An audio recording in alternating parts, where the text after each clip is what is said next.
Hello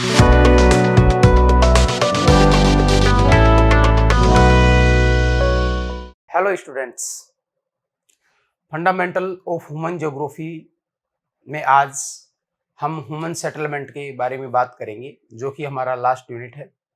और पिछले lecture का हम एक दोबारा से रिव्यू करते हैं। तो पिछले लेक्चर में हमने बात की थी इंटरनेशनल ट्रेड के बारे में। इंटरनेशनल ट्रेड के जो एस्पेक्ट्स थे, उसको प्रभावित करने वाले कारक थे, डेवलप्ड और डेवलपिंग नेशंस के बीच जो ट्रेड रिलेशंस थे, एक हिस्टोरिकल डेवलपमेंट ऑफ ट्रेड था, gateway of trade, balance of trade, in aspects के बारे में हमने बात की थी। उम्मीद है आपने उस पूरी क्लास को अच्छे से तैयार कर लिया होगा, उसके नोट्स बना लिए होंगे।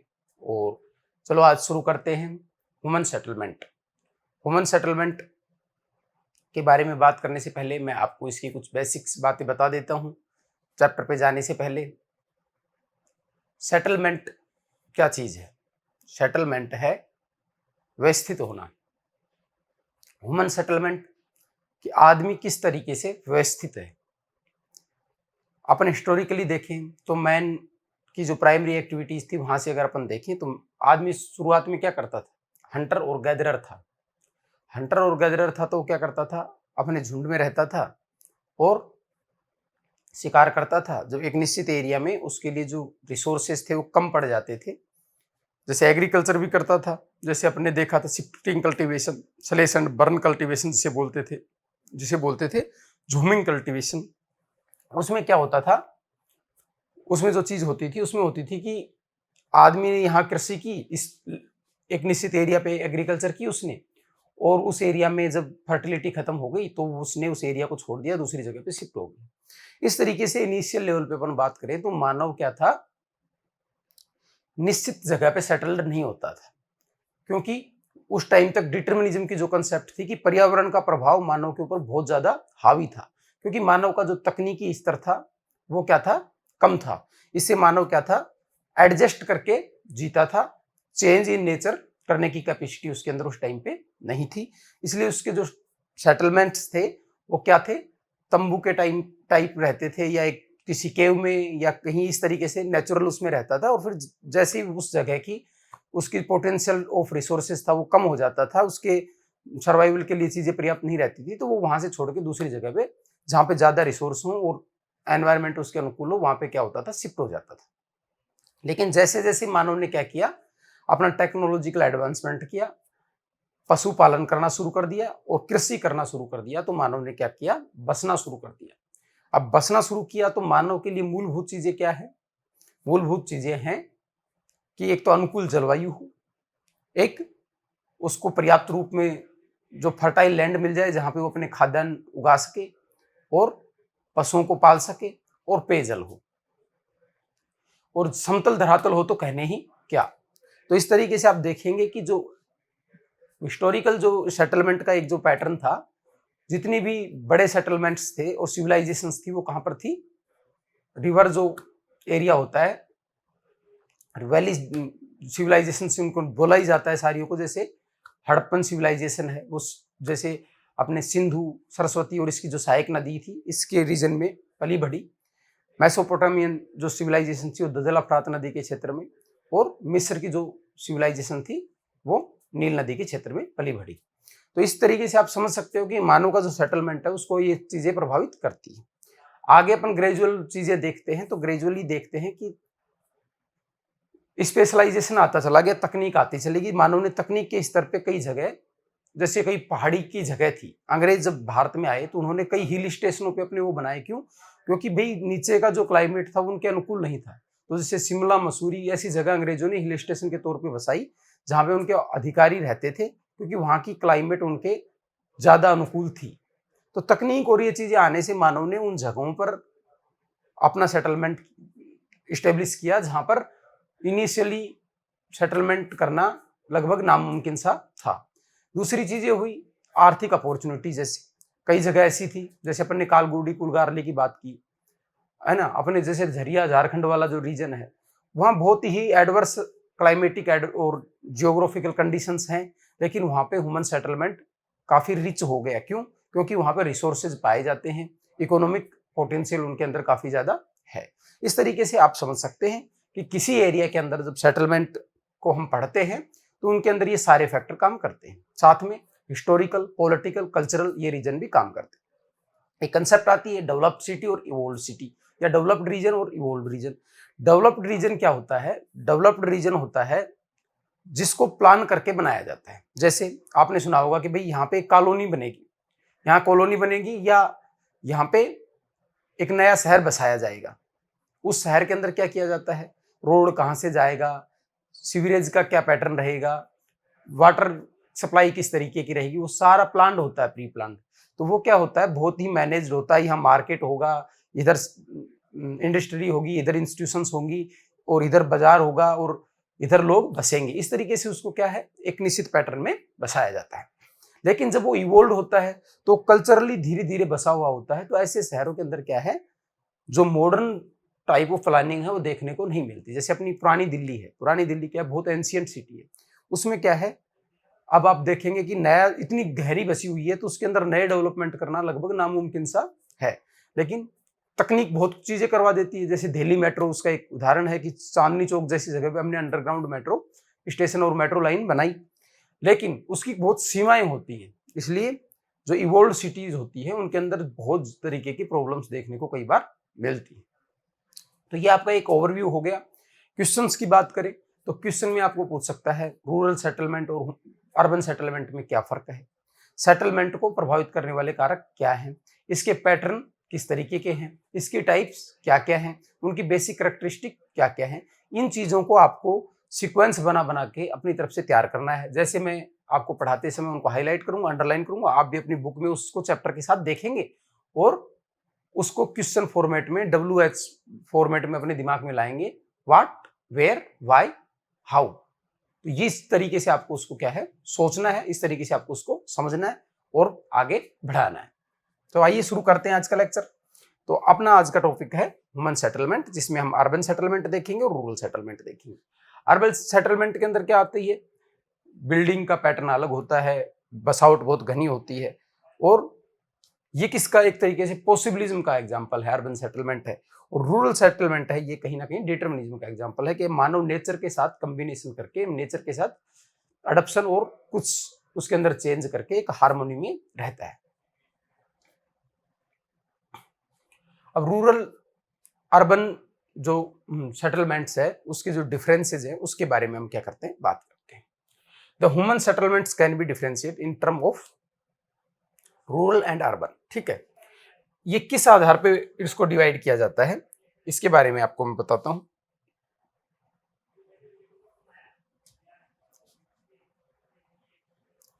देखिए, पॉपुलेशन साइज पहला एक कैरेक्टरिस्टिक हो गया, नेचर ऑफ एक्टिविटीज दूसरा कैरेक्टरिस्टिक हो गया, स्ट्रक्चर, फंक्शंस, ये सारी चीजें होगी जिनके आधार पे इनको क्या किया जाता है, आपस में बांटा जाता है। अर्बन जो एरिया होता है उसमें कम क्षेत्र में ज्यादा पॉपुलेशन होती है, रूरल में पॉपुलेशन डेंसिटी उतनी ज्यादा नहीं होती। नेचर ऑफ एक्टिविटीज, जो अर्बन एरियाज होते हैं उनके अंदर क्या है, सेकेंडरी और टर्सरी एक्टिविटीज की प्रधानता होती है, रूरल एरियाज में प्राइमरी एक्टिविटीज की प्रधानता होती है। स्ट्रक्चर और फंक्शंस की बात करें तो उनका स्ट्रक्चर होता है अर्बन एरिया का, वो कहीं ना कहीं क्लस्टर के रूप में डेवलप होते हैं, और रूरल जो एरिया के सेटलमेंट्स हैं उनके अंदर क्या है, आपको स्कैटर्ड सेटलमेंट्स भी मिलते हैं। जैसे अपने आपने सुना होगा ढाणी अपने और टोला, दूर दूर जो पूर्वा, जो दूर दूर बसे रहते हैं, वो वाली चीज। फंक्शंस, वो किस तरीके की एक्टिविटीज को करता है। तो सिटी बेसिकली फंक्शन बेस्ड होती है, जैसे अपन ने पढ़ा भी है कि कौन सी सिटी किस तरीके की सर्विस प्रोवाइड करवाती है, उसी के नाम पे उसका नाम हो जाता है। जैसे एडमिनिस्ट्रेटिव सिटी है ना, इकोनॉमिक सिटी, इस तरीके से। जैसे कई बार आपने सुना होगा इकोनॉमिक कैपिटल किसी देश की ओर है, एडमिनिस्ट्रेटिव कैपिटल और है। तो इस तरीके से जो फंक्शंस है उसके आधार पे भी क्या है, उसका डिवीजन होता है। There is no uniformity in the difference of the settlements, but the basic difference between the town and village is that the towns, the main occupation of the people related to secondary or tertiary activity, or in village area people are engaged in primary activity. आप इस बात को समझ गए कि जो शहरी क्षेत्र है उसने बात की थी कि उसमें ज्यादातर लोग सेकेंडरी और टर्सरी एक्टिविटी में लगे होते हैं, जबकि ग्रामीण क्षेत्र में ज्यादातर लोग प्राइमरी एक्टिविटी में लगे होते हैं। सब अर्बन अर्बनाइजेशन क्या है, it is a new trend of people moving away from the congested urban area to clean environment outside the city search of better quality of life। अब देखिए, आपको एक बात बताता हूं कि ये आपका शहर है। अब इसके अंदर एक निश्चित कैरिंग कैपेसिटी की अपने एक बात की थी, ठीक है, कैरिंग कैपेसिटी की अपने बात की थी। कैरिंग कैपेसिटी में अपने क्या चीज देखी थी?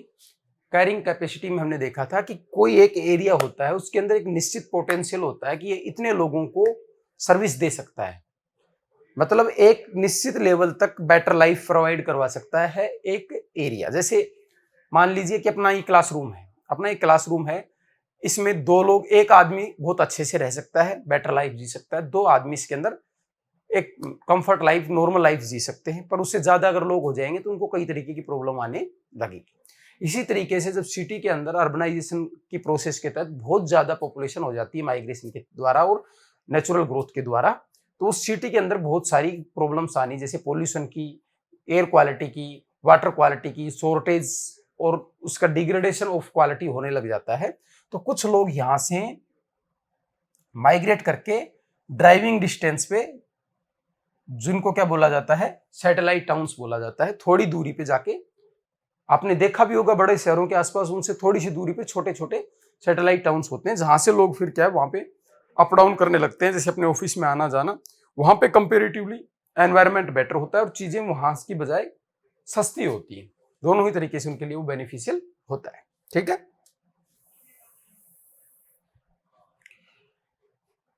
तो ये जो सब अर्बन ट्रेंड है, ये यही चीज है कि सिटी के थोड़ा सा दूर सब अर्बन रीजन्स बन जाते हैं, ठीक है। Census of India 1991 it defines the urban settlement as a place which have municipal corporation, cantonment board, notified town area committee and have population of 5,000 person and above, and where 75 of male workers are engaged in non agriculture activities। अब आपके याद होगी पिछली class, फिर कह रहा हूं कि आप अगर बेटर तरीके से समझना चाहते हैं तो आप, जिन बच्चों ने देखा होगा वो समझ भी पा रहे होंगे, कि आप शुरुआत से वीडियो देखिए इंट्रोडक्शन से, तब क्योंकि बहुत चीजें कई जगह पे बताई जाती हैं, तो आपको लिंक बनाने में और याद करने में बहुत आसानी हो जाएगी। अब देखिए, इसमें दो चीजें हैं, एक तो इसने ये जो चीज दी है municipal corporation, cantonment board, notified town area, ये आपके पूछ सकता है कि सेंसस ऑफ इंडिया में कौन सी चीज है या नहीं है, तो ये आपको याद रखने हैं तीनों की तीनों, ठीक है। हैव ए पॉपुलेशन ऑफ 5,000 और मोर, उससे ज्यादा हो या 5,000 कम से कम उस एरिया के अंदर पॉपुलेशन डेंसिटी हो, सॉरी पॉपुलेशन हो, और मेल पॉपुलेशन देखना, मेल वर्कर्स का 75% से ज्यादा क्या हो, 75% ऑफ मेल वर्कर्स किसमें एंगेज्ड हो, नॉन एग्रीकल्चर एक्टिविटीज में, यानी टर्सरी एक्टिविटीज में इन्वॉल्व ना हो, सेकेंडरी में, टर्सरी में हो, प्राइमरी में ना हो, सॉरी।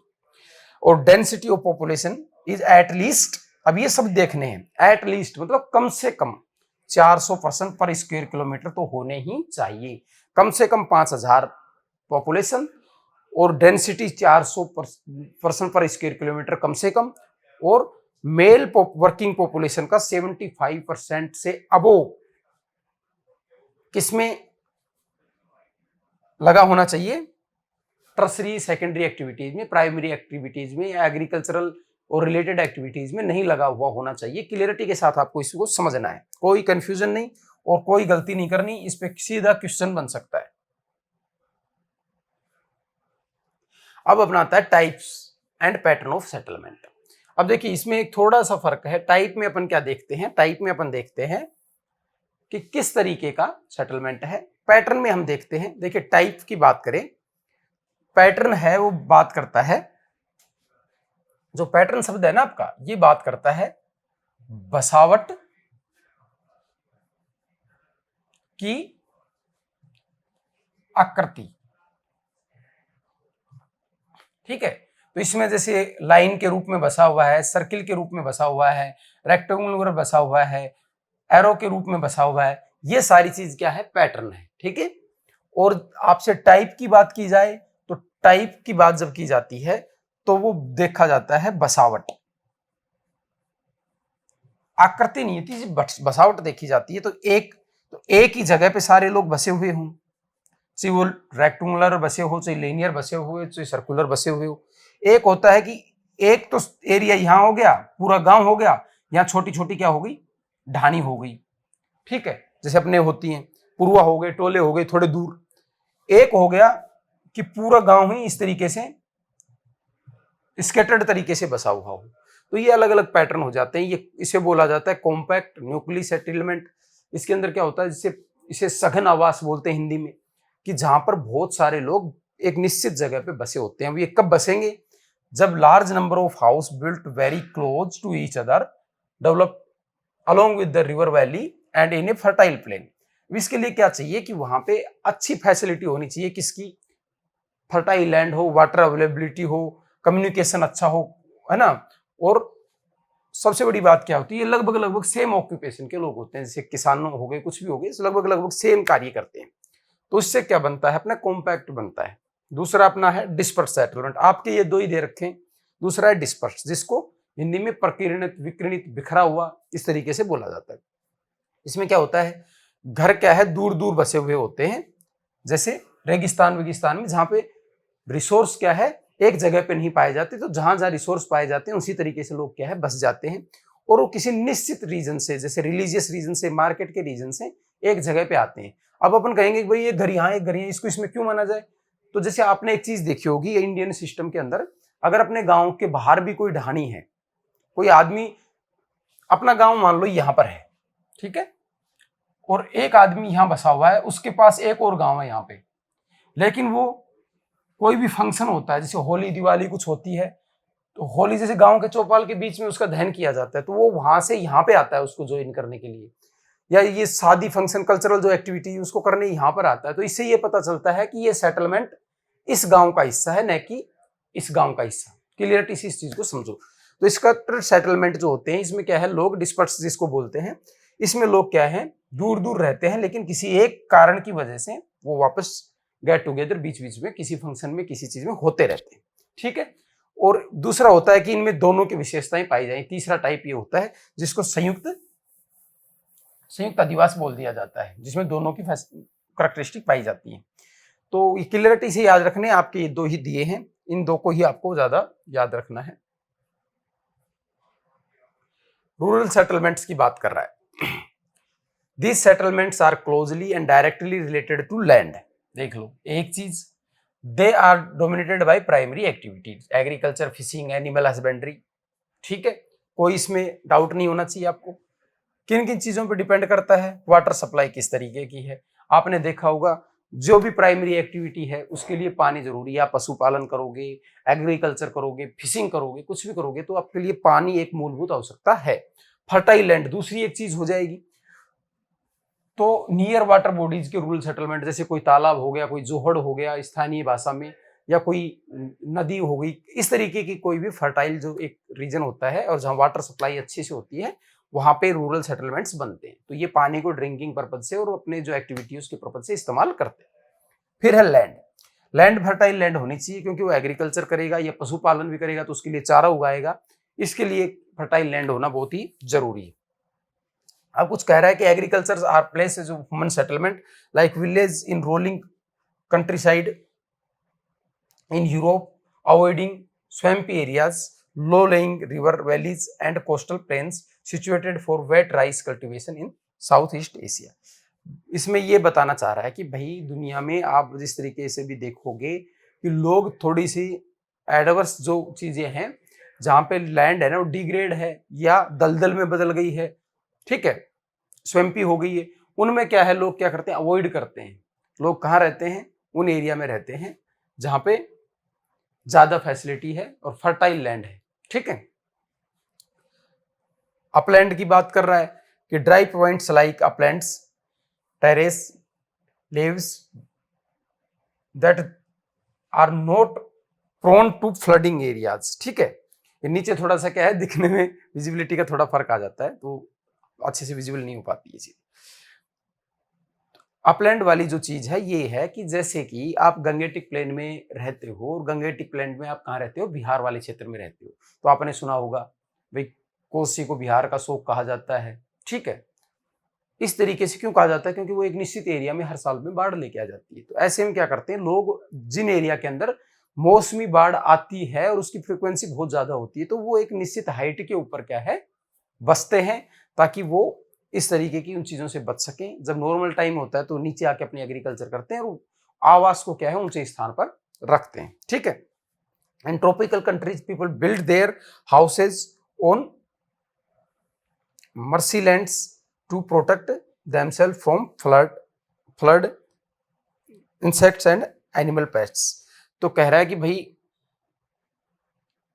जो ट्रॉपिकल एरियाज है ना, उसमें लोग क्या करते हैं, अपने हाउस को स्टिल्ट्स रखते हैं, मतलब वहां से थोड़ा हटके बनाते हैं, वहां से दूर रहते हैं। कहां से? मर्सी लैंड से। क्यों? क्योंकि उन एरिया के अंदर हाई टेम्परेचर और ह्यूमिडिटी होने की वजह से मच्छर वच्छर और ये बीमारियां, बाढ़, इस तरीके की चीजें बहुत ज्यादा पनप जाती हैं। तो वो अपने आप को उस एरिया से थोड़ा सा दूरी के ऊपर अपनी बसावट रखते हैं। ठीक है। तो ये आपने देख लिया है और इसको सिंपल शब्दों में आपको समझने की कोशिश करनी है। लैंड की जरूरत क्यों है, वाटर की जरूरत क्यों है, और उसमें भी थोड़ा सा कई बार ये है रूरल एरियाज में सेफ्टी पर्पज से उस चीज से एक डिस्टेंस बनाई जाती है, मच्छर वच्छरों से, इन चीजों से बचने के लिए। ठीक है।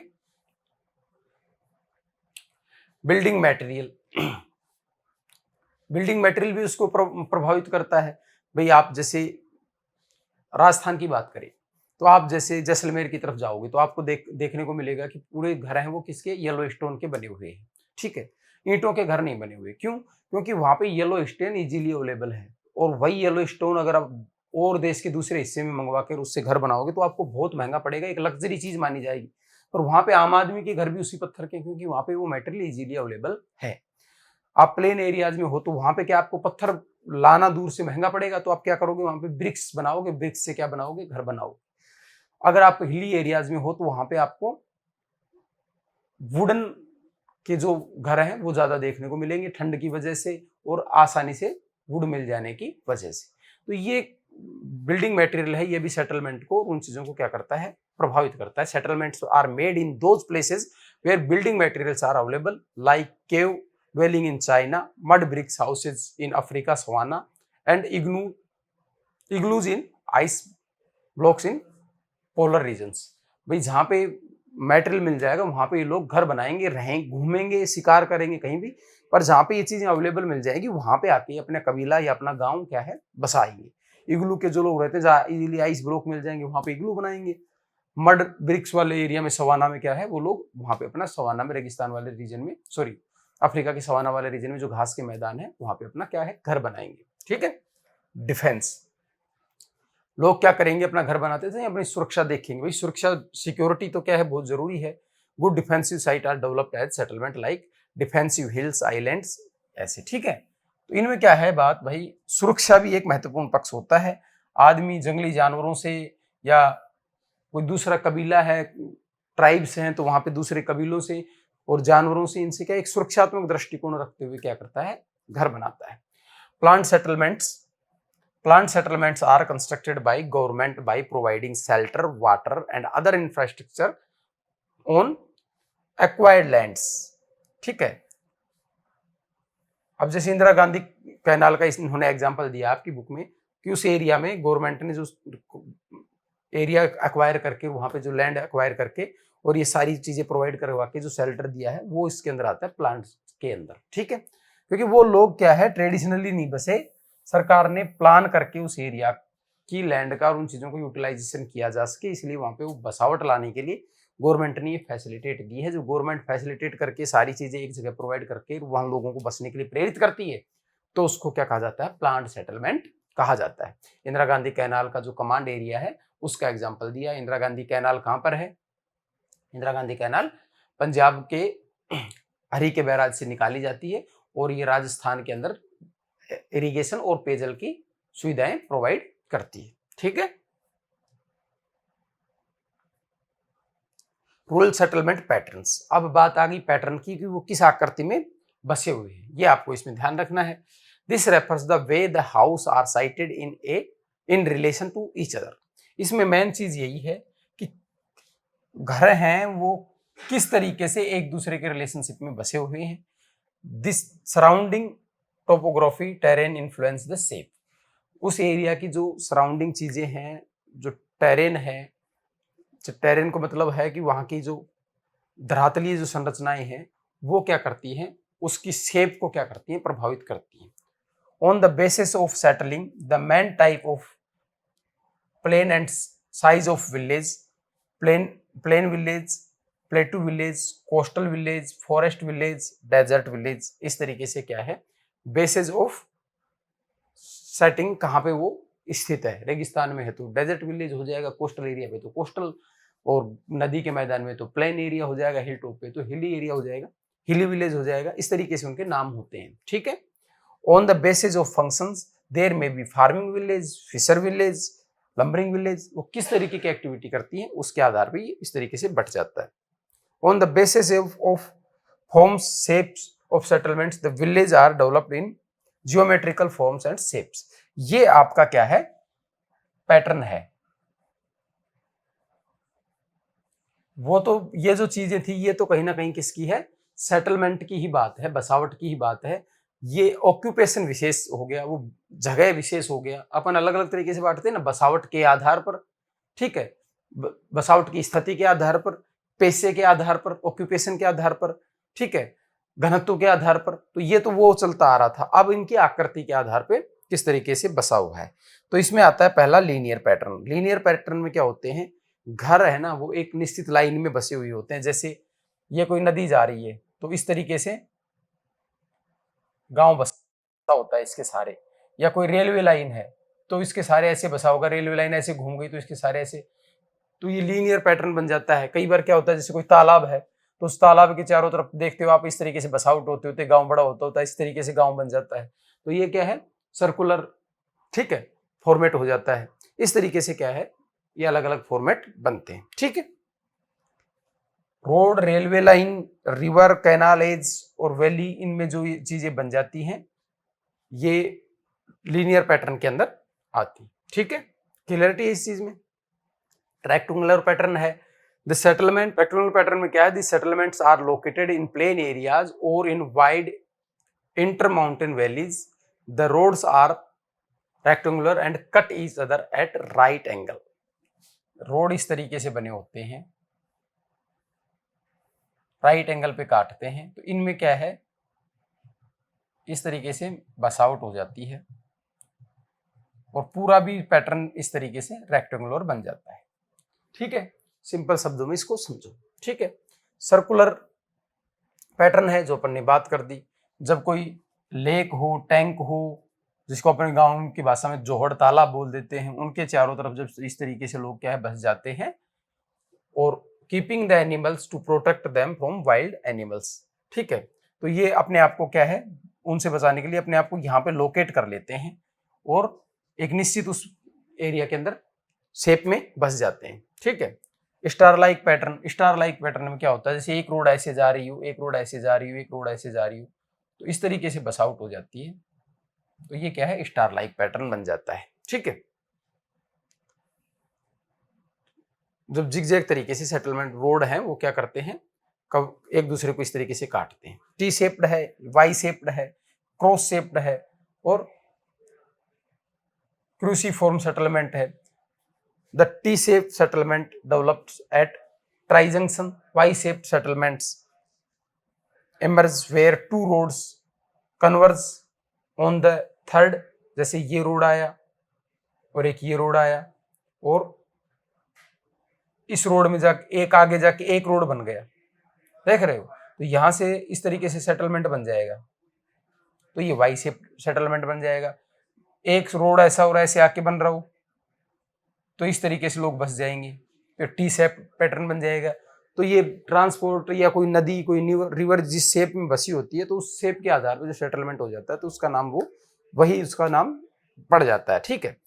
Double village, this settlements extend on both side of river where there is a bridge और ए फेरी। अब कई बार क्या होता है कि भाई ये नदी है और यहाँ पे एक ब्रिज है, तो इसी गांव के आधे लोग इधर बसे हुए हैं, आधे लोग इधर बसे हुए हैं, ये एक ही गांव दोनों, तो इसको डबल विलेज बोल दिया जाता है। सिंपल शब्द हैं, बस आपको थोड़ा सा उसको इमेजिन करना है, विजुअलाइज करना है अपने मन में तो इसको क्या है, सिंपली समझेंगे तो कोई ऐसे कोई बड़ी कोई वैसी चीज नहीं है, बस आपको ये पैटर्न और इस चीज को समझना है, इसमें गलती नहीं करनी है। ये आपके सामने कुछ पैटर्न्स है जो मैंने इमेज लगा दिया आपको थोड़ा सहजता से। भाई जैसे ये लीनियर पैटर्न है, ये रेलवे लाइन जा रही है, इसके साथ साथ इस तरीके से घर बन गए, ये लीनियर पैटर्न है। ठीक है, ये क्रॉस शेप पैटर्न है, इस तरीके से जैसे क्रॉसिंग हो रही है तो यहाँ पे क्या है, इस तरीके से सेटलमेंट बन गई। ये स्टार लाइक पैटर्न है। ठीक है, ये टी शेप पैटर्न है, ये रोड जा रहा है, एक रोड इधर से आ रही है तो इधर क्या है, इस तरीके से सेटलमेंट बन गया। ये सर्कुलर है, कोई पॉन्ड है, उसके चारों तरफ क्या है, लोग इस तरीके से बस गए। ठीक है, ये डबल पैटर्न है, मान लो कि यहाँ से जुड़ा हुआ है तो इधर लोग हैं, इधर लोग हैं, आपस में जुड़ गए। तो इस सिंपल तरीके से अपने को क्या है, इसको समझ लेना है। इस इमेज में आपको इजीली समझ में भी आ रहा होगा। ठीक है, तो ये चीज क्या है, ये पैटर्न में आती है, वो आती है टाइप में। वो पहले वाली जो बातें कर रहे थे वो टाइप है, किस तरीके से, ऑक्यूपेशन के आधार पे टाइप ऑफ विलेज, बसावट के आधार पे टाइप ऑफ विलेज। ये है पैटर्न कि गांव बसा किस तरीके से हुआ है। भले ही ये फिशरमैन गांव हो, ये भी फिशरमैन गांव हो, लेकिन दोनों फिशरमैन गांव भी अलग अलग पैटर्न पे बसे हुए हो सकते हैं, समझना है इस चीज को। फिर भैया अपने आती है प्रॉब्लम ऑफ रूरल सेटलमेंट। अब प्रॉब्लम तो भैया जहां पे आदमी चला गया वहां पे प्रॉब्लम होनी शुरू हो जाती है। क्यों? क्योंकि कभी भी ऑप्टिमम चीजें, ऑप्टिमम सिचुएशन नहीं रहती, और फिर हम जब किसी चीज का यूटिलाइजेशन करते हैं और फिर उसको और यूटिलाइजेशन में बदल देते हैं तो वहां पे कई तरीके के इश्यूज, कई तरीके की प्रॉब्लम्स आनी शुरू हो जाती हैं। Rural settlements in developing countries are large in number and have poor infrastructure. ठीक है, गांव के जो एरिया होते हैं उनके पास एक तो इंफ्रास्ट्रक्चर नहीं होता, किनमें, डेवलपिंग कंट्रीज में, विशेष करके अमेरिका के और यूरोप के गांव अलग तरीके के हैं। वहां के पूंजीपतियों के गांव हैं, वहां पे क्या है, फार्मर्स हैं, वो कैपिटलिस्ट हैं, उनके वहां पे हर फैसिलिटी है, वो फार्म पे सिर्फ क्या करते हैं, उनको सूटकेस एग्री विलेज मतलब एग्रीकल्चर फार्म्स बोला जाता है। तो वहां पे क्या करते हैं, पूरी मशीन से काम होता है। अपन ने पढ़ा था बड़े फार्म्स है, लास्ट में जो सेलिंग के बाद जो पैसा आता है ना, उसको अटैची से लेके और वो शहर में जाने के लिए आते हैं और अपने प्राइवेट प्लेन से वहां पे आते हैं। तो वहां के विलेजेस का क्या है, थोड़ा सा अलग तरीके का है। लेकिन जो डेवलपिंग कंट्रीज हैं जिनमें इवोल्व हुए हैं विलेज उस तरीके से, तो वहां पे क्या है, पुअर इंफ्रास्ट्रक्चर है, इनएडिक्वेट सप्लाई ऑफ वाटर, और ये चीज है क्योंकि वहां पे वर्षा से जो पानी आता है या वहां पे लोकल जो टेक्नोलॉजी का स्तर है उसी के ऊपर क्या है, निर्भर करते हैं। आपने देखा होगा पहले जैसे अपने कुओं से पानी निकालते थे, फिर हैंडपंप से पानी निकालने लगे, अब ग्राउंड वाटर नीचे चला गया, तब हैंडपंप का रिलेवेंस खत्म हो गया। तो इस तरीके से क्या है, उससे पहले लोग जोहड़ तालाबों से या पश्चिमी राजस्थान में वो टांका बना के वर्षा के पानी को संचित करके उसका इस्तेमाल करते हैं। तो इस तरीके की चीजें हैं। वाटर बोर्न डिजीजेस गांव में खूब होती है, जितने भी हैजा, पीलिया, मलेरिया, ये जितनी भी डिजीजेज हैं ये विलेज एरिया में ज्यादा होती है, क्योंकि साफ सफाई ज्यादा नहीं रह पाती। जो वाटर बॉडीज होती हैं वो कवर्ड नहीं होती, उनके अंदर प्रॉपर साफ सफाई नहीं रह पाती, तो उन एरिया के अंदर ये चीजें क्या है, ज्यादा होती है। ठीक है, इनएडिक्वेट सैनिटेशन फैसिलिटी होती है, टॉयलेट और ये सारी चीजें क्या है, प्रॉपर नहीं होती। ओपन एरिया में लोग डेफिशिएट होते हैं, और गार्बेज डिस्पोजल और इनकी भी क्या है, फैसिलिटी नहीं होती। जैसे पशु वसुओं का भी आपने देखा होगा गांव में, वो गोबर वोबर है उसका अलग बनाए रखते हैं लोग, बाहर टॉयलेट के लिए जो प्रॉपर टॉयलेट सिस्टम है उसका इस्तेमाल नहीं करते। Poor house and separate shed for animals, sorry, proper houses and separate shed for animals not there. आदमी और पशु एक ही जगह पे एक तरीके से रहते हैं। आपने देखा होगा गांव में बहुत से बच्चे गांव से भी हैं, तो यहाँ पे पशु बंधे हुए, यहाँ पे आदमी सो रहे हैं, तो उनसे क्या है, कई तरीके की चीजें हो जाती हैं। जैसे जो इंसेक्ट हैं उनसे कोई बीमारी है या कोई पोल्यूशन है, तो उनकी लाइफ क्या है, थोड़ी हाइजेनिक नहीं रह पाती। ठीक है, और जो बेसिक फैसिलिटीज, हेल्थ सेंटर्स हैं, एजुकेशन सेंटर हैं, वो इतनी फैसिलिटी, इतनी ज्यादा चीजें अच्छी क्वालिटी की वहां पर नहीं होती। ये सारी चीजें क्या बन जाएगी, अब आप याद करो, एक बार रिकॉल करो, आया कुछ याद? ये सारी चीजें बन जाएंगी पुष्पा नहीं, पुष, ठीक है, पुश फैक्टर बन जाएगी। अपन ने बात की थी एक बार, याद हो तो आपके, किसमें, पॉपुलेशन वाले में, माइग्रेशन जब पढ़ा था। तो पुश फैक्टर क्या होता है, वो चीजें जो किसी एरिया में अभाव पैदा करती हैं, समस्या पैदा करती हैं और आदमी को दूसरी जगह पे जाने के लिए प्रेरित करती हैं।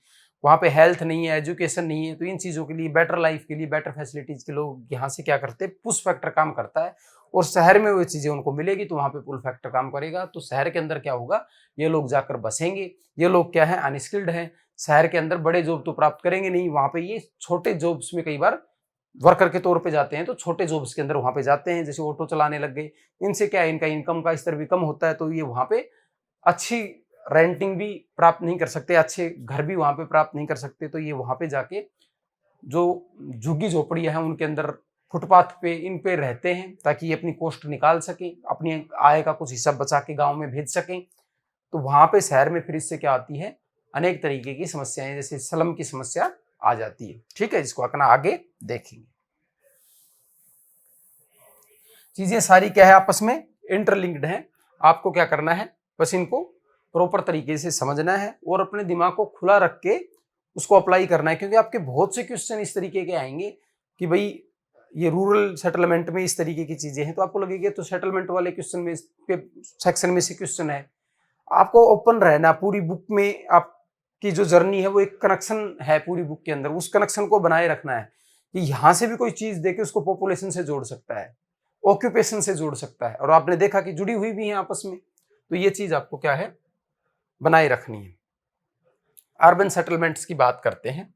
दूसरा टाइप अपन ने देखा था कि दूसरे टाइप के सेटलमेंट अर्बन सेटलमेंट होते हैं। तो there had been a rapid growth of urban settlements around the world. पूरी दुनिया में ये कह रहा है कि इसमें काफी तेजी से ग्रोथ हो रही है। 1810 में क्या है, मुश्किल से कितनी परसेंट, 1% पॉपुलेशन थी जो क्या है शहरों के अंदर रहती थी। आपने आपकी इसमें एक टेबल दे रखी है, मेरे को एग्जैक्ट उसका डाटा याद नहीं है, वो टेबल आपको देखनी है, मैं आपको गलत नहीं बताना चाहता, जिसमें इस तरीके से बना रखा है 1800 के आसपास लगभग 1% के आसपास, फिर 1850 के आसपास लगभग 4% के आसपास, या ये थोड़ा सा ऊपर नीचे हो सकता है, लेकिन लास्ट में आपने देखा होगा एंड कर रखा है पूरी दुनिया का लगभग 48% पॉपुलेशन वर्तमान में क्या है सिटीज एरिया में रहती है। तो आप देख सकते हो कि 200 साल में कितनी ज्यादा ग्रोथ हुई है। इसलिए अपन बार बार जब पढ़ रहे हैं तो अपन ने देखा होगा कि आपने इस चीज को नोटिस किया होगा, 1800 का जो टाइम है ना 18th सेंचुरी वाला, ये काफी लैंडमार्क टाइम है। ये कल्चरली, ज्योग्राफिकली या इकोनॉमिकली, टेक्निकली कैसे भी कह लो, एक लैंडमार्क वाटरशेड टाइम है, जहां से इंडस्ट्रियल रिवोल्यूशन आई, हेल्थ सेक्टर में R&D हर चीज में क्या हुआ, सुधार हुआ, और यहाँ से पूरी दुनिया के हर चीज में ही, चाहे वो इकोनॉमिक पैटर्न हो, सोशल पैटर्न हो, हर चीज में क्या है एक बड़ा बदलाव देखने को मिला। क्लासिफिकेशन ऑफ अर्बन सेटलमेंट्स किस तरीके से किया गया है। क्लासिफिकेशन ऑफ अर्बन सेटलमेंट है पॉपुलेशन साइज के आधार पे। It refers to the lower limit of the population for a urban area, जो कि अलग अलग कंट्री में अलग अलग है। ठीक है, आपको उसमें नहीं फंसना, बस आपको एक मोटा सा याद रखना है इंडिया में कितना है इसका, 5000, जो कि हम पहले ही बात कर चुके। ठीक है, ऑक्यूपेशनल स्ट्रक्चर ये भी अलग अलग कंट्रीज में अलग अलग है। इंडिया में इसको कितना रखा है, 75% ऑफ वर्किंग मेल पॉपुलेशन किस में होना चाहिए, एग्रीकल्चर और उससे रिलेटेड एक्टिविटी में नहीं होना चाहिए, यही लिखा हुआ है उसके अंदर। और आगे वो किस में होना चाहिए वो लिखा हुआ नहीं है, ये लिखा हुआ है कि एग्रीकल्चर और रिलेटेड एक्टिविटीज में नहीं होना चाहिए। ठीक है, क्लियरिटी के साथ इस चीज को अपने को समझना है। इसमें यही चीजें आपके लिए इंपॉर्टेंट है जो आपसे एग्जाम में पूछी जा सकती हैं। अलग अलग देश में इसके क्राइटेरिया अलग अलग होते हैं। एक क्वेश्चन लाइन डाल के दे दे कि दुनिया भर में अर्बन एरिया को डिफाइन एक ही तरीके से डिफाइन किया जाता है, तो ये बात क्या है, गलत है। हर देश के पैरामीटर्स क्या हैं, अलग अलग हैं। घनत्व कितना होना चाहिए उसके भी, पॉपुलेशन कितनी होनी चाहिए उसके भी, और ऑक्यूपेशन में कितना % पॉपुलेशन का क्राइटेरिया वो भी हर देश का अपना अलग अलग है। ठीक है, administration setup also settlement as urban in some countries. भाई एडमिनिस्ट्रेशन जो है सेटअप है वो भी क्या है, इनको क्या है प्रभावित करता है। इसको मैं आपको सिंपल शब्दों में समझाऊं, कई बार ना तो देखो 400 के घनत्व वाला जो क्राइटेरिया है वो फुलफिल होगा, ना 5000 की पॉपुलेशन वाला, और कई बार ऐसा भी होगा कि ऑक्यूपेशन वाला भी फुलफिल नहीं होगा। कई बार एडमिनिस्ट्रेटिवली कुछ चीजों को डिफाइन कर दिया जाता है, उनका नाम दे दिया जाता है। तो इंडिया में क्या नाम दिया गया है, ये आपको इंपॉर्टेंट रखना है। म्युनिसिपैलिटी, नोटिफाइड एरिया, और जो बोर्ड अपने देखा था कंटेनमेंट जोन, ये अगर कोई चीज है तो वो किस में कंसिडर की जाएगी, अर्बन एरिया में कंसिडर की जाएगी। और पैरामीटर जरूरी नहीं है उसके ऊपर फिट हो वहां पे, ठीक है, क्लियरिटी से। तो ये यही बात बताना चाह रहा कि एडमिनिस्ट्रेशन भी कई बार क्या करता है, इस चीज को सेटअप करता है कि कौन सा एरिया अर्बन एरिया होगा। तो उसमें आपने देखा होगा इतनी पॉपुलेशन इतनी, और फिर उसके अलावा ये चीज लिखी हुई है या, तो आपके फोरम में भी या कहीं भी आप पढ़ते हो तो एक चीज होती है और, जो कि जोड़ती है, और या मतलब इसके अलावा ये चीज वो अकेली भी अपने आप में सेटिस्फाई होती है, ठीक है।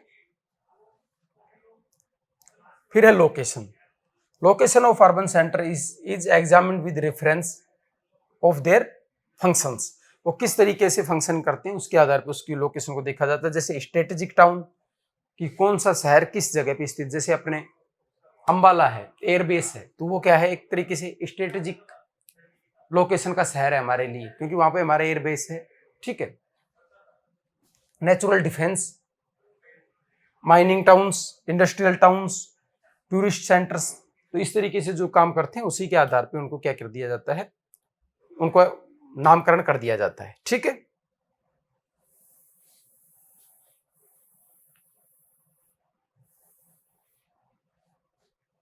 जो भी एरिया इस तरीके की चीजें प्रोवाइड करवाएगा उसको उसी के नाम पे रख दिया जाएगा।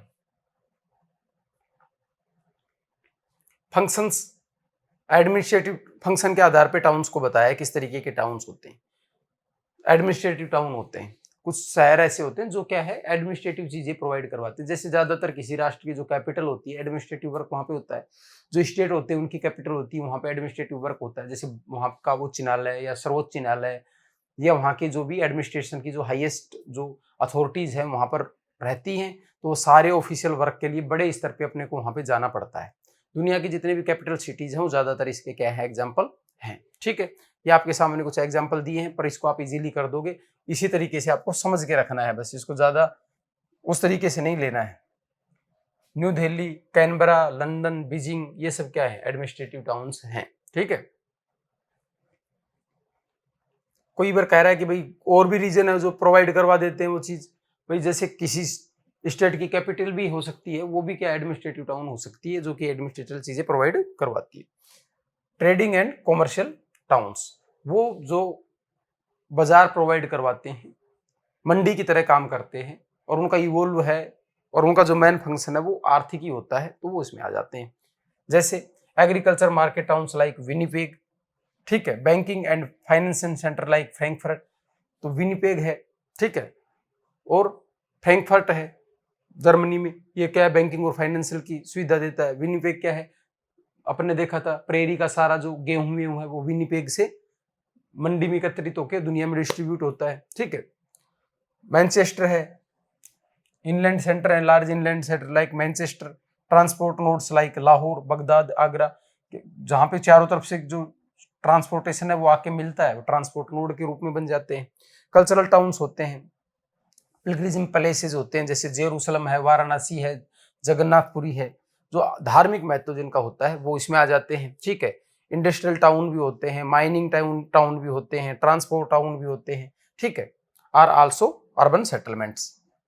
ट्रांसपोर्ट सिंगापुर, और अपन ने देखा था कौन सा था ये, इसको क्या नाम दिया था, एंट्रीपोर्ट, किसका, सिंगापुर एग्जाम्पल था, जहाँ पे जहाजें आती हैं और अपनी कुछ बेसिक फैसिलिटी की जो चीजें हैं वहां पे इनको ये स्टोर करता है और पूरी दुनिया में वहां से डिस्ट्रीब्यूट करता है, उनके लिए गोदाम का काम करता है, ठीक है।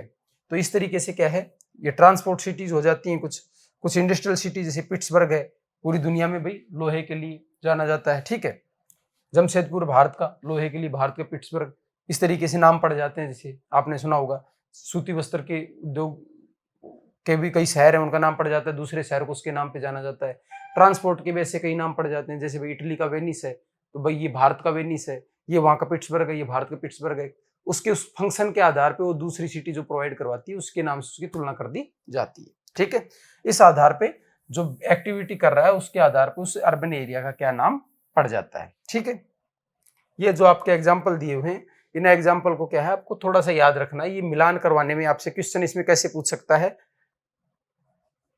ट्रेडिंग सिटी दे देगा, ठीक है, यहां दे दिया फ्रैंकफर्ट दे दिया, ठीक है, और कल्चरल सिटी दे दिया, कल्चरल सिटी में मान लो सिंगापुर का नाम दे दिया, ठीक है।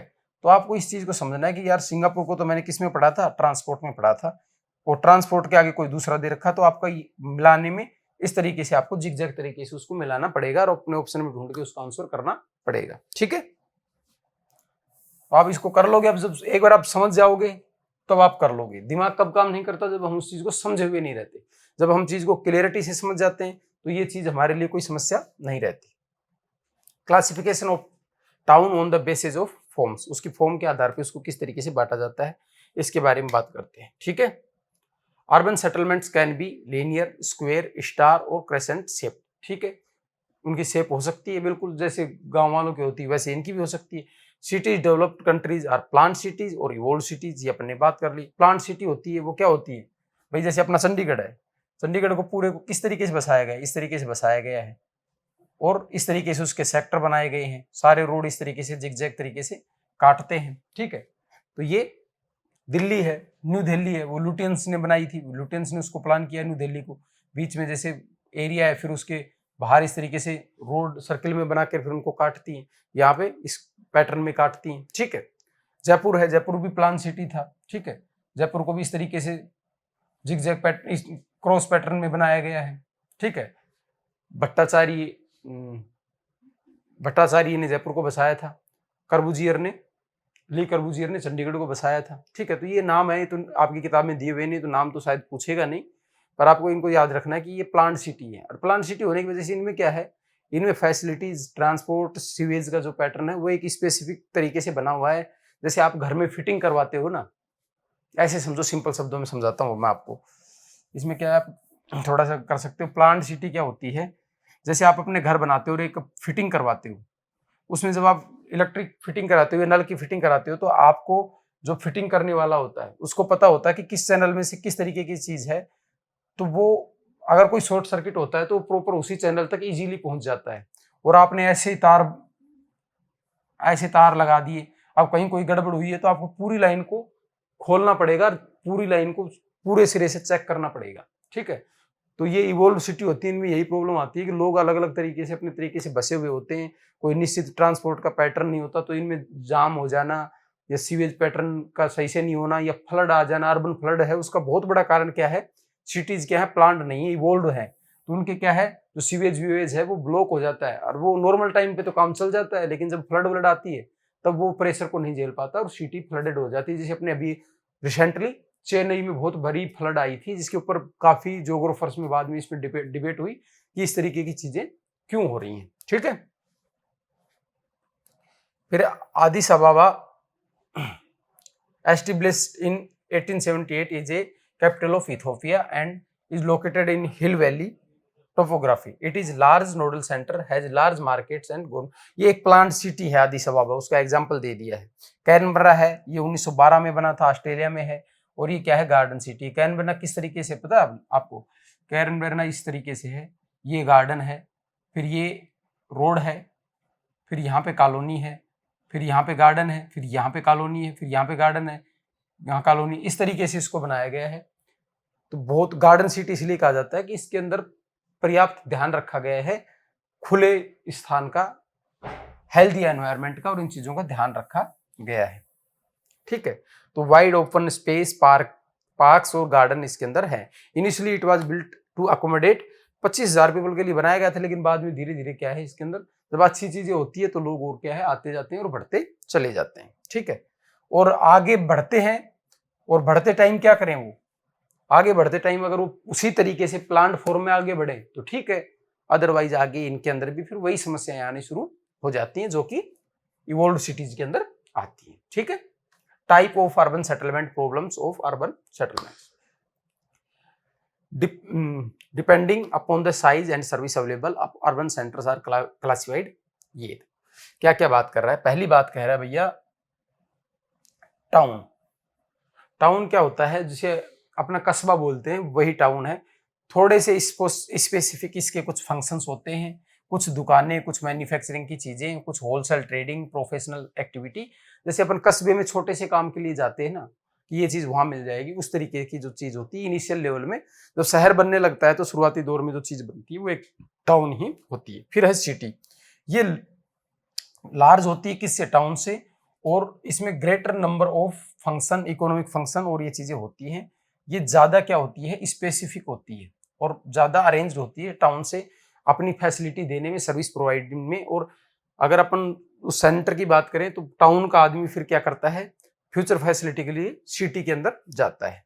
लुइस ममफोर्ड ने बताया है कि the city is in fact the physical form of the highest and most complex type of associative life. City क्या है, कह रहा है सबसे ज्यादा कॉम्प्लेक्स सिस्टम होता है जो इसके जीवन जुड़ा होता है, इकोनॉमिक और सारी एक्टिविटीज के अंदर क्या है, एक तरीके से एक्युमुलेट होती है। ममफोर्ड क्या है, अर्बन ज्योग्राफर है, ठीक है।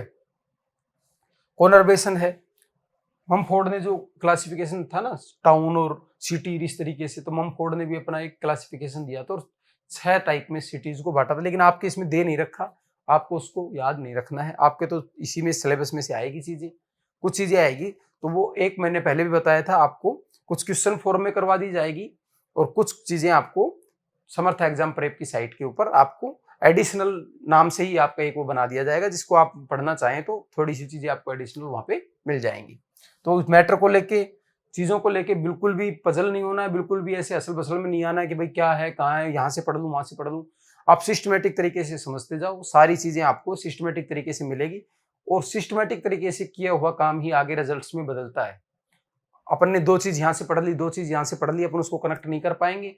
और समय की भी अपनी एक सीमा होती है, और भी चीजें आपको कोई पढ़नी है तो आपको एक सिस्टमेटिक तरीके से एक निश्चित टाइम देके चीजों को करना पड़ेगा। कॉनरबेशन है, टर्म है, ये किसने दी थी, पैट्रिक गैडिस ने दी थी। कब दी थी, 1915 में दी थी। This is applied to a large area of urban development. Conurbation क्या होता है, जब एक सिटी के साथ साथ और छोटे छोटे जो एरियाज है ना वो जुड़ जाते हैं, जैसे ग्रेटर लंदन है, टोक्यो है ना, अपने दिल्ली में जैसे अपन देखिए गुड़गांव है और आसपास के फरीदाबाद है, वो सारा रीजन है वो क्या उसके अंदर जुड़ गया है। तो जुड़ने, आसपास के क्षेत्र जब उसके अंदर जुड़ते चले जाते हैं तो उसको क्या कहता है, कॉनरबेशन कहा जाता है। किसने कहा है, पैट्रिक गैडिस ने ये शब्द दिया था। बस इतना याद रखना है, इससे ज्यादा याद नहीं करना है भाइयों। एग्जाम्पल बस ये ध्यान रखने, फैक्चुअल बेस पे एग्जाम्पल और कंसेप्ट तौर पे मैं आपको बता दे रहा हूँ। एग्जाम्पल आपको क्या है, याद रखने, ठीक है। इसमें कोई आपकी सहायता नहीं कर पाएगा और कोई आपको ऐसा आश्वासन दे रहा है तो झूठ से ज्यादा कुछ नहीं है। मेगालोपोलिस, पॉपुलर्ड बाय जीन गोटमैन, ठीक है। गोटमैन महोदय ने ये नाम दे दिया भैया, कब, 1957 में। और ये क्या है, बहुत बड़े शहर होते हैं, ठीक है, और metropolitan regions extending as union of conurbation. Example urban landscape stretching from Boston to Washington. Boston से वाशिंगटन तक का जो एरिया है ना, सॉरी ये डबलिंग हो जा रही है भाई, जैसे अमेरिका का जो ईस्ट कोस्ट है ना उस पे कई कई जगह इस तरीके से, जैसे एक शहर यहाँ पर है और यहाँ पर वाशिंगटन है, यहाँ बोस्टन है तट के ऊपर, तो यहाँ से पूरा एरिया ही क्या है, डेवलप होते होते आपस में क्या जुड़ गया, तो ये पूरा मेगालोपोलिस बन गया। जैसे अपने मुंबई है, इसको मेगा सिटी बोला जाता है, तो मेगालोपोलिस की जो कंसेप्ट है वो यही चीज है कि बहुत बड़ा हो जाता है पॉपुलेशन, इसकी पॉपुलेशन का क्राइटेरिया क्या है, इसका बहुत ज्यादा हो जाता है। अब आपके इसमें वो चीज दे नहीं रखी है पॉपुलेशन वाला, आपकी जो एनसीईआरटी है उसमें वो चीजें नहीं बता रखी है, और आपको इसका ये डाटा प्रोवाइड करवा दिया जाएगा, एक कैटेगरी बना के कितनी पॉपुलेशन तक की बात की जाती है, ताकि आप इसको और ज्यादा अच्छे से अपने फर्दर चीजों के लिए भी, और यहाँ भी कोई एक दो चीजें थोड़ी इधर उधर होके आ जाती हैं तो आपको आसानी रहेगी और आपको बिल्कुल चिंतित नहीं होना है उस चीज के लिए। क्वेश्चन वहीं से आएगा जहां से अपन गैस करेंगे, बस पैसेंस बनाए रखना है आपको। Million city, it refers to a city whose population reaches more than 1 million, ठीक है। लंदन है, ठीक है, 1800, पेरिस 1850 में। कब एक सिटी 1 मिलियन पॉपुलेशन प्राप्त कर लेती है तो उसे मिलियन सिटी बोला जाता है। ये पॉपुलेशन के आधार पे उसको बनाया गया क्राइटेरिया है। Distribution of mega cities, the number of mega cities और मेगापोलिस, जो मेगापोलिस आया था, हैज बीन राइजिंग रैपिडली, ठीक है। The number of mega cities is 25 currently. At present, the number of million cities in Europe is 58, 206 in Asia, 79 in North America, 43 in South America, 46 in Africa, 6 in Australia. They are also inadequate in infrastructure such as electricity, sewage or disposal, health and education. अभी इतनी बड़ी city हो जाती है ना, इनके अंदर क्या हो जाती है, चीजें कम पड़ने लग जाती हैं। यहाँ से आगे आपके टर्म होती है जिसे बोलते हैं टायरनोपोलिस। टायरनोपोलिस क्या होती है, जब एक शहर है ना उजड़ना शुरू हो जाता है, पॉपुलेशन प्रेशर बहुत ज्यादा होने की वजह से वो डिग्रेड होना शुरू हो जाता है, फिर लोग वहां से माइग्रेट करना शुरू कर जाते हैं, तो वो टायरनोपोलिस बनता है और लास्ट में बन जाता है नेक्रोपोलिस। बिल्कुल ही मतलब क्या है, वो खत्म हो जाता है, ठीक है।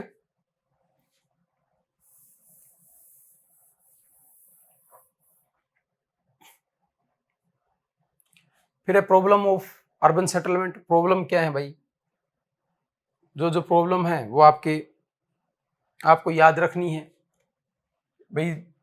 सबसे बड़ी बात होती है बहुत ज्यादा पॉपुलेशन वहां पर होती है, बहुत ज्यादा पॉपुलेशन होने की वजह से वहां पर अनसस्टेबल हो जाता है environment, water supply, health, air quality, ये सारी चीजें गिर जाती हैं। सेटलमेंट का जो पैटर्न है वो बहुत ज्यादा कंजेस्टेड हो जाता है, आउटडोर इंडोर पोल्यूशन बढ़ जाता है, तो ये सारी समस्याएं वहां पे आ जाती हैं।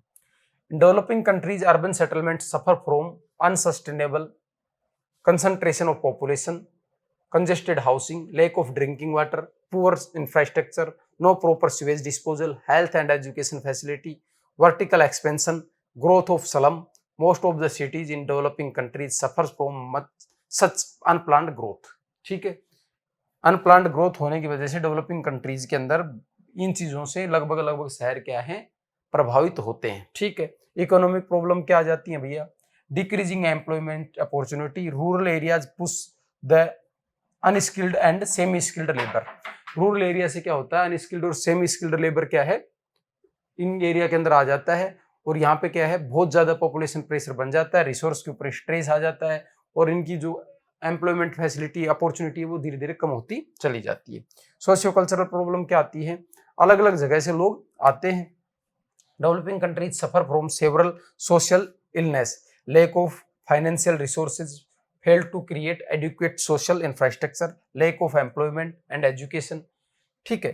तो ये सारी चीजें जब इकोनॉमिक प्रॉब्लम्स उनको आती हैं तो वहां पे कल्चरल प्रॉब्लम्स भी आ जाती हैं। तो आपने देखा होगा वहां पे कि शहरों के अंदर सेक्स रेशियो भी क्या है, नेगेटिव होता है। लगता ही है कि शहरों में तो पॉपुलेशन ज्यादा पढ़ी लिखी है तो सेक्स रेशियो, लेकिन वहां पे गांवों से भी कम रहता है सेक्स रेशियो। डेवलपिंग कंट्रीज में विशेषकर क्राइम रेट भी वहां पे ज्यादा होता है, भिक्षावर्ती की जैसे समस्या हो गई है ना, प्रोस्टिट्यूशन हो गया, इस तरीके के या और अदर तरीके के रोबरी क्राइम जो है वो क्या है, ज्यादा होते हैं, ठीक है। Environmental problem, urban settlements in developing countries suffer from improper sewage system, और ये सारी चीजें तो एनवायरमेंटल प्रॉब्लम भी आ जाती है। जब आपने देखा होगा दिल्ली में आप जाओगे तो चंडीगढ़ वाले रोड पे जब आप जाओगे तो आपको एक पहाड़ी मिलेगी, आपको पता चलेगा कि यार दिल्ली रिज अरावली, हमने पढ़ा है कि अरावली माउंट आबू से शुरू होके और दिल्ली रिज के नाम से गुड़गांव हिल के नाम से गुड़गांव में समाप्त हो जाती है, तो यहाँ पे ये पहाड़ी कौन सी है। पर जब उसके पास आप जाओगे तो आपको उसमें धुआं उठती दिखेगी, तब आपको पता चलेगा कि पूरी पहाड़ी क्या है, कचरे से बनी हुई है। तो इस तरीके के मैसिव जो हीप हो जाते हैं।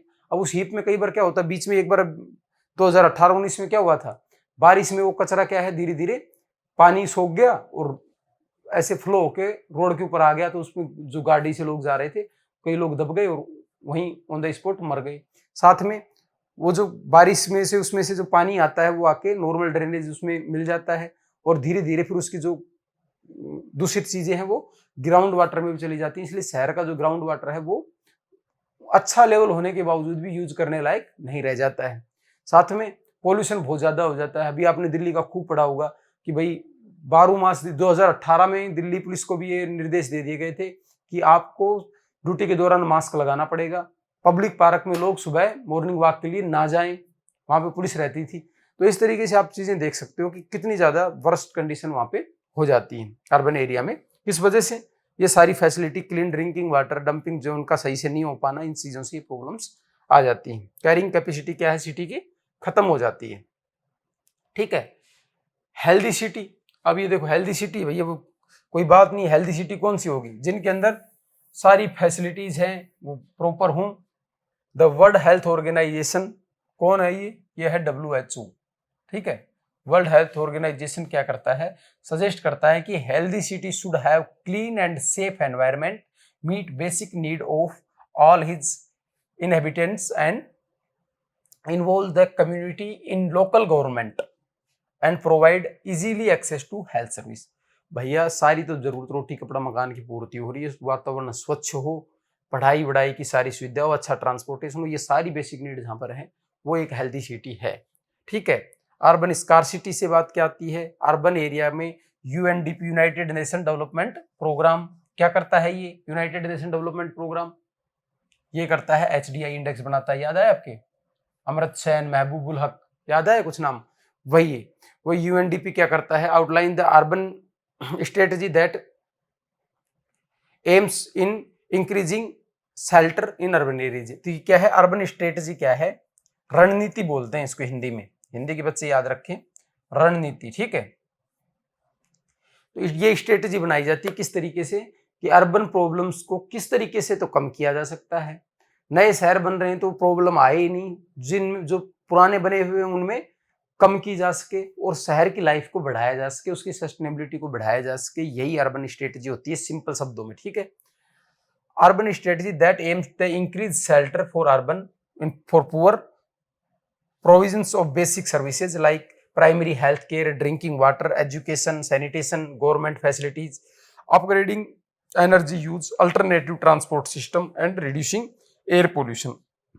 प्रदूषण कम कर दो, मूलभूत जरूरत की चीजें सबको प्रोवाइड करवा दो, आगे वो चीजें रिपीट ना हो इसके लिए गवर्नमेंट फैसिलिटीज बना दो, मॉनिटरिंग अच्छे से करो और ट्रांसपोर्ट सिस्टम अच्छा कर दो, ये अर्बन स्ट्रेटजी होती है।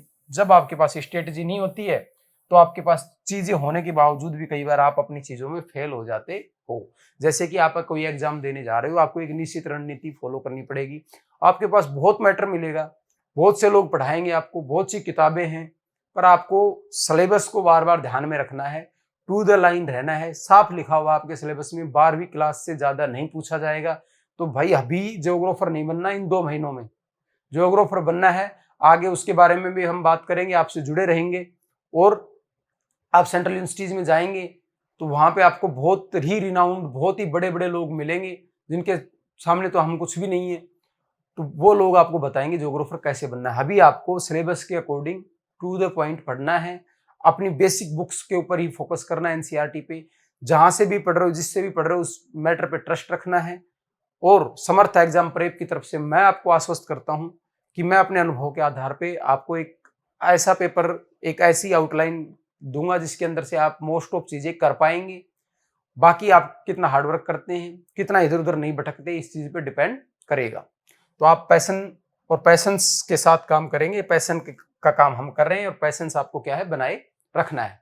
समर्थ एग्जाम प्रेप की जो साइट है, जो ऐप है, आप उसको डाउनलोड कर लीजिए, आप वीडियो वहां से कंटिन्यूएशन में प्राप्त कर पाएंगे, मेरे भी और अदर सब्जेक्ट्स के भी, ज्योग्राफी के अलावा। तो अपना जो फंडामेंटल ऑफ ह्यूमन ज्योग्राफी का जो सेगमेंट था वो आज कंप्लीट हो गया है। इससे रिलेटेड क्वेश्चंस आपको करवाए जाएंगे बीच बीच में, इससे रिलेटेड टेस्ट सीरीज भी आपको करवाई जाएगी और ये चीजें आप ऐप से प्राप्त कर पाएंगे। साथ में आप की अगर क्वेरी रहेगी, कोई चीज रहेगी किसी सेगमेंट में और एक्स्ट्रा फर्दर एक्सप्लेनेशन की जरूरत रहेगी तो आप वहां पर लिख कर देंगे और निसंदेह आपकी उस समस्या का समाधान किया जाएगा, क्योंकि हमारा उद्देश्य है कि आपकी सफलता में हम सहायक बन सकें। Thank you very much.